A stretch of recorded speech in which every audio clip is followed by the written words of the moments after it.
La science apporte-t-elle plus de questions que de réponses? Ça se discute. En tout cas, on trouve une réponse à cette question au Musée d'Histoire des Sciences.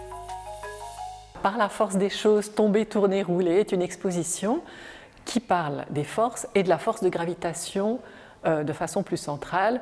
La question générale, c'est qu'est-ce qui fait tomber les objets? La science est réputée effectivement apporter plus de questions que de réponses par le fait déjà que la science, c'est peut-être un bon moyen de se poser des questions et de poser les questions de façon à ce qu'on puisse y répondre. Je vous présente le grand planétaire d'Adams, qui est un objet prestigieux, et cet objet raconte à un temps T l'état d'avancement de la compréhension d'un système. Et puis, cette force de gravitation, Newton n'explique pas pourquoi et comment elle marche. Et Einstein arrive avec sa théorie de la relativité générale et dit il n'y a pas de force de gravitation, c'est une courbure de l'espace-temps qui provoque les effets décrits très bien par les équations de Newton tant qu'on reste sur la Terre, mais qui vont un peu moins bien quand on a besoin de choses plus fines pour l'espace.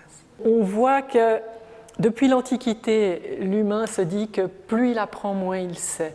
Et la science est une très bonne façon de voir qu'on peut continuer à pousser des curiosités toujours plus loin. Les musées de Genève, une intelligence réelle qui répond à tellement de questions.